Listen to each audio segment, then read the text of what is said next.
Je m'appelle Frédérique Krings, je suis retraitée, j'ai été enseignante pendant 40 ans, dont 20 ans en école normale où j'ai enseigné aux instituteurs. Je suis devenue maintenant tutrice de MENA, qui sont des mineurs étrangers non accompagnés, et je dépends du service des tutelles.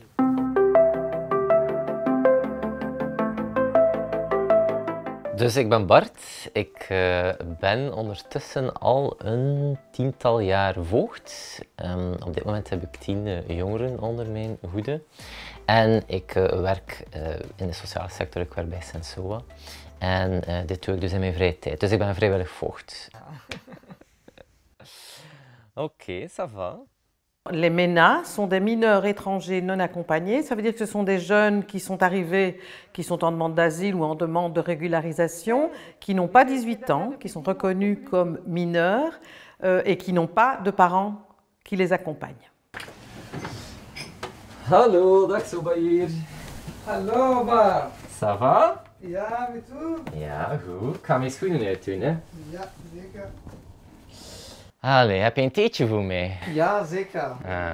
Dat is goed. Ik ben voogd geworden omdat ik een lange tijd actief was in vrijwilligerswerk. Dus ik wou wel een bijdrage doen in de maatschappij. Het was jeugdwerk, ik voelde dat ik daar te oud voor werd. En ik had het gevoel dat in het Hanse integratie- en migratievraagstuk dat ik te weinig iets erover kon zeggen. Ik kende eigenlijk niemand die in die situatie zat of die ervaring had. Dus ik kon er geen goede mening over geven. Dus ik wou mij engageren en ik ben daarom besloten om voogd te worden. Hoe zeg je weer santé in Pashto? Of zo, ching of... Nou, zo zeg. Zeg je dat? Noshijan. Noshijan, hè? Ja. Hopla. Alors j'avais l'impression que c'était un rôle de parent, avec énormément de responsabilités et qu'il fallait être présent à 100%, ce qui n'est pas le cas dans la fonction de tuteur du SPF Justice. On a un rôle en effet d'accompagnement et de responsabilité, mais qui est limité. Ik had niet verwacht dat voogd zijn eigenlijk dit zou betekenen. Het is veel rijker dan wat ik eigenlijk had kunnen verwachten, omdat je betekent zoveel voor de jongeren en dat had ik op voorhand echt niet kunnen inschatten.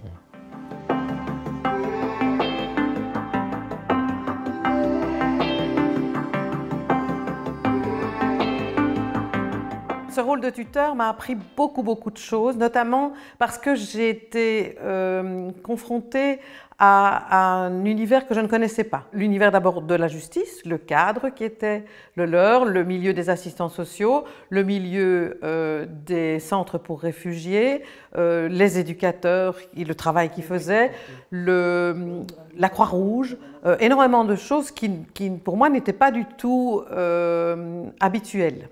Même si j'avais une grande expérience, bien entendu, de la relation avec les jeunes. Les outils qui sont prévus pour m'aider dans ma fonction, c'est d'abord la formation de base. Tous les documents qui sont écrits et auxquels je peux me référer quand j'en ai besoin. Mais il y a aussi mon référent au service de tutelle à qui je peux poser des questions si je suis perdue, si je ne sais plus comment je dois faire, si j'ai des problèmes avec un MENA, etc. Donc il y a toujours une disponibilité de la part du service des tutelles pour m'aider si j'ai des questions. Il y a en plus le service du helpdesk qui est vraiment très disponible, soit par mail, soit par téléphone, soit pour les formations ou les coachings individuels et qui nous permet vraiment de nous rassurer et de trouver des solutions parce que les problèmes sont multiples et ils sont très diversifiés. On ne peut pas prévoir, en dehors même de la procédure d'asile, tout ce qui peut arriver et toutes les situations qui vont nous obliger à nous adapter et à trouver des solutions.